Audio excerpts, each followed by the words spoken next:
Good evening students. आज हमारा topic है रेडियो एक्टिविटी।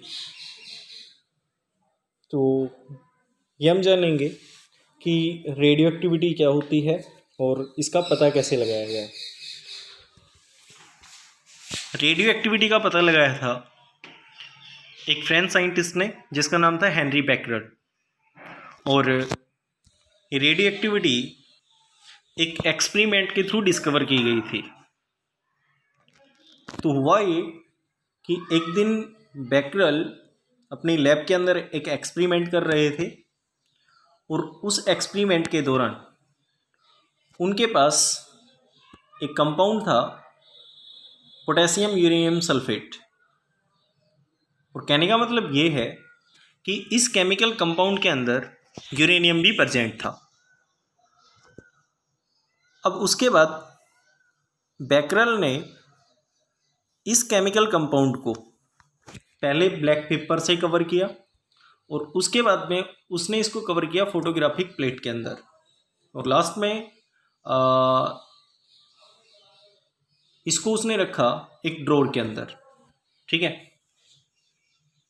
तो कुछ टाइम के बाद में उसने नोटिस किया और उसने देखा कि जो फोटोग्राफिक प्लेट है वो डार्क हो जाती है।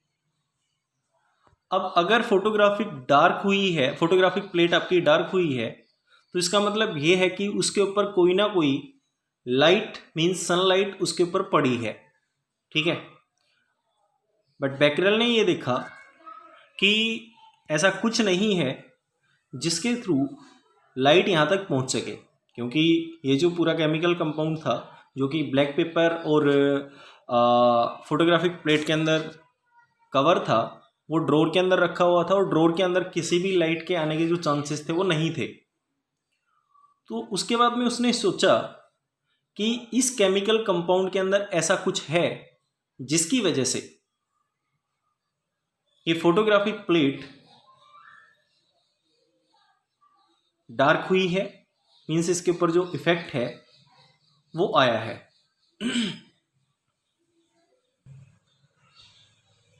और इसी एक्सपेरिमेंट के थ्रू ये पता लगा था कि कुछ केमिकल कंपाउंड्स लाइट को एमिट करते हैं, मीन्स जो रेडिएशंस हैं उनको छोड़ते हैं।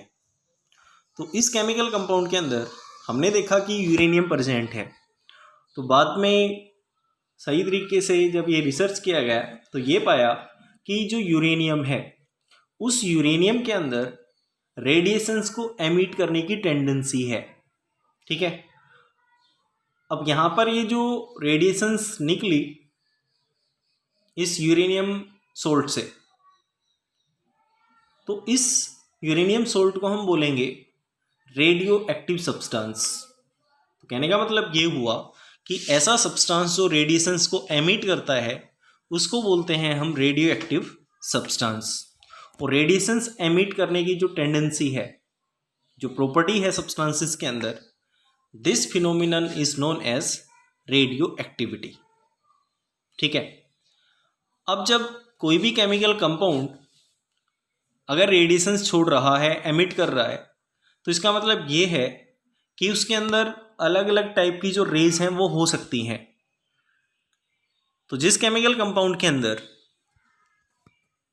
या फिर जिस सब्सटेंस के अंदर ये रेडिएशंस एमिट होते हैं तो उन रेडिएशंस के अंदर 3 टाइप की रेस होंगी। एक होती है alpha ray, second one is beta ray and third one is gamma ray. तो अल्फा रेज यहाँ पर पॉजिटिवली चार्ज होंगी, बीटा रेज होंगी नेगेटिवली चार्ज्ड और गामा रेज के ऊपर किसी टाइप का जो चार्ज है वो नहीं होता है, दे आर न्यूट्रल। अब सबसे पहले हम जानेंगे इन अल्फा रेज के बारे में। जो अल्फा रेज हैं, अल्फा रेज के अंदर 2 प्रोटॉन होते हैं अल्फा रे के अंदर। ठीक है। और जो इलेक्ट्रॉन्स हैं वो यहाँ पे नहीं होंगे। तो इसका मतलब ये होगा कि alpha ray is equal to this helium substance. ठीक है। अब यहाँ इस हीलियम में से 2 इलेक्ट्रॉन आप बाहर निकाल दोगे तो उसके बाद में यहाँ पे बचेंगे इसके पास प्रोटॉन्स। ठीक है।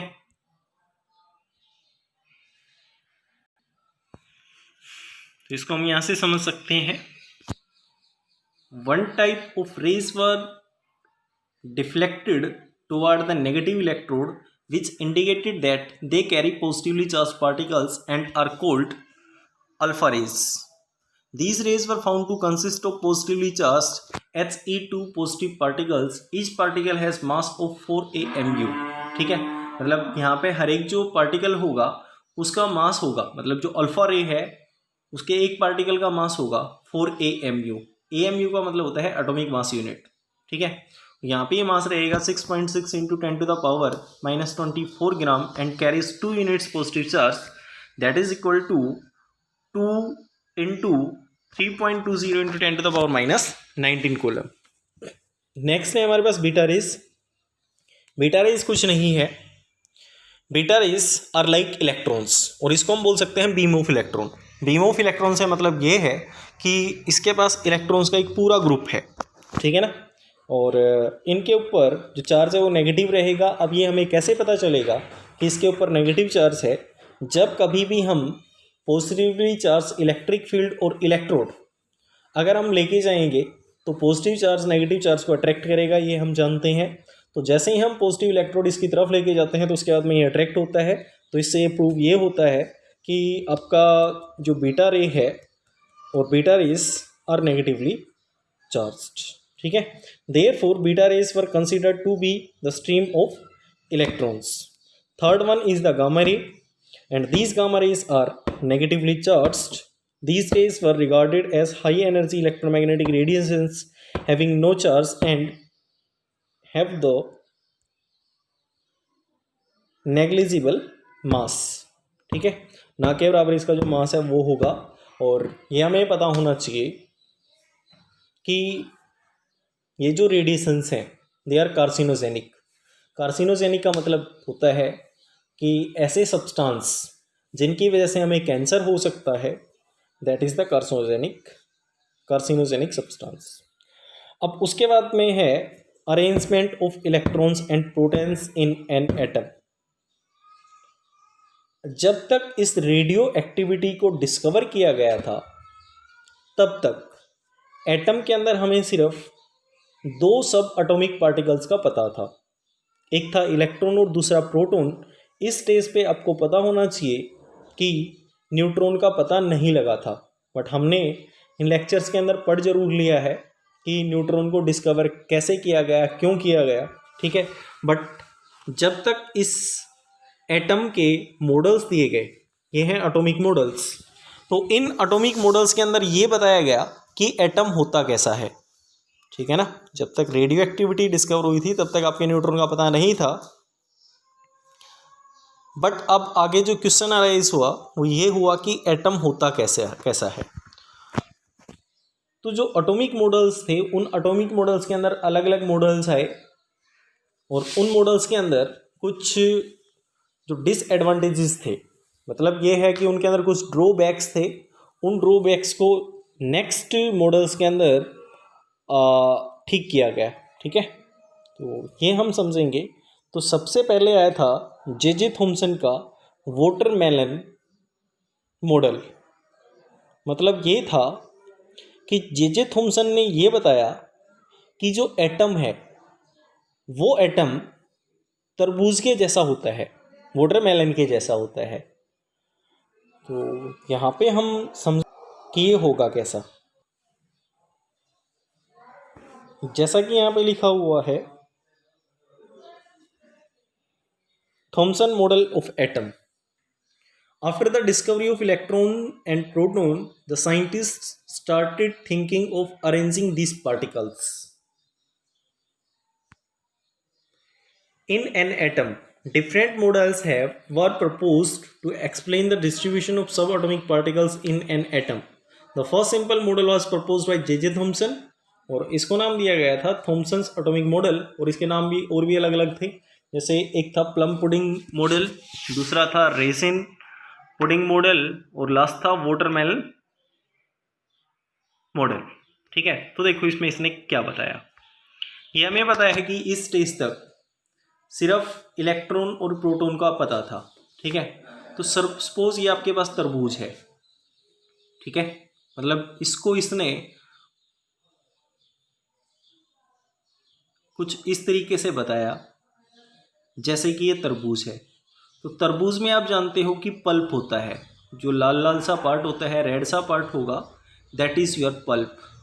ठीक है, तो जे थॉमसन ने ये कहा कि ये जो पल्प है this is positively charged, it means this is proton. ठीक है, तो इसने ये कहा कि जो पॉजिटिव चार्ज है वो इस पूरे के अंदर फैला हुआ है। ठीक है, अब ये आप जानते हो कि तरबूज के अंदर बीज भी होंगे, सीड्स भी होंगे, और इसने ये कहा कि ये जो सीड्स हैं दे आर इलेक्ट्रॉन्स, और ये इलेक्ट्रॉन्स इस पॉजिटिव चार्ज के अंदर एम्बेडेड होते हैं। तो कहने का मतलब ये हुआ कि इस पूरे के अंदर ये पॉजिटिव चार्ज है और इस पॉजिटिव चार्ज के अंदर ये इलेक्ट्रॉन्स एम्बेडेड है, इसके अंदर ये प्रेजेंट है। ठीक है, ये आपका जे थॉमसन का मॉडल था। बट कुछ टाइम के बाद में ये मॉडल पूरी तरीके से रिजेक्ट हुआ और बाद में अलग अलग जो मॉडल्स हैं वो आए, जैसे कि यहाँ पे लिखा हुआ है कि J Thomson propose that an atom consist of a uniform sphere in which positive charge is uniformly distributed, the electrons are embedded into it in such a way as to give the most stable electrostatic arrangement. और ये चीज़ आपको पता होनी चाहिए कि proton और electron के बीच में जो फोर्स है वो होगी आपकी इलेक्ट्रोस्टैटिक फोर्स ऑफ अट्रैक्शन। ठीक है, यहाँ पे the radius of the sphere is of the order of 10 to the power -10 metre, which is equal to the size of the atom. ठीक है, रेडियस का जो रेडियस जो होगा एटम का वो आपका 10 to the power -10 रहेगा। आप आगे पढ़ोगे कि जो न्यूक्लियस है उसका रेडियस होता है 10 to the power -15। अब इसका नाम रेजिन पुडिंग मॉडल था। रेजिन का मतलब होता है आपकी किशमिश और पुडिंग का मतलब है हलवा। तो कहने का मतलब ये है कि यहाँ पे जो रेजिन है, किशमिश है, दे आर इलेक्ट्रॉन्स, और आपका जो पूरा हलवा है, ठीक है, वो आपका पॉजिटिव चार्ज है। ठीक है, जिस तरीके से किशमिश होंगी हलवे के अंदर, कुछ इसी तरीके से आपका एटम है। The model was also compared with watermelon model of positive charge in which seeds, जैसा कि ब्रैकेट में यहाँ पे लिखा हुआ है, electrons are embedded, therefore this model is given different names such as raisin pudding model, plum pudding model, watermelon model. An important feature of this model is that mass of the atom is considered to be evenly spread over the atom. तो इसमें ये हुआ कि atom का जो मास है वो उस पूरे एटम के अंदर फैला हुआ है। This model explains some of the unknown properties and electrical neutrality of atom. इस मॉडल के अंदर एटम की जो इलेक्ट्रिकल न्यूट्रलिटी है वो बताई गई। ऑब्वियस सी बात है कि जब इसके अंदर पॉजिटिव और नेगेटिव चार्ज दोनों प्रेजेंट हैं तो इसका मतलब ये हुआ कि आपका एटम न्यूट्रल है। ठीक है, बट उसके बाद में आए रदरफोर्ड और उसके कुछ कोवर्कर्स, उन्होंने ये कहा कि जे थॉमसन का जो मॉडल है वो सही नहीं है। ठीक है, उसके अंदर कुछ कमियां हैं। अगर पॉजिटिव चार्ज और नेगेटिव चार्ज दोनों एक दूसरे के आसपास रहेंगे तो एटम एग्जिस्ट ही नहीं कर पाएगा। ठीक है, अब रदरफोर्ड ने जो मॉडल दिया एटम का वो था रदरफोर्ड स्कैटरिंग एक्सपेरिमेंट। ठीक है, और इसके अंदर उसने कुछ अपरेटस यूज़ किया जिसके अंदर अल्फा रेस को एमिट करने वाले जो रेडियो एक्टिव सब्सटेंस हैं वो उसने लिए, और इसके अलावा गोल्ड की फॉयल ली, लेड बॉक्स लिया, etcetera. In order to understand the arrangement of electrons and protons in an atom, Rutherford and his students in 1909 performed a series of experiments known as Rutherford scattering experiment. ठीक है, तो इस model को हम कल detail में पढ़ेंगे। Thank you.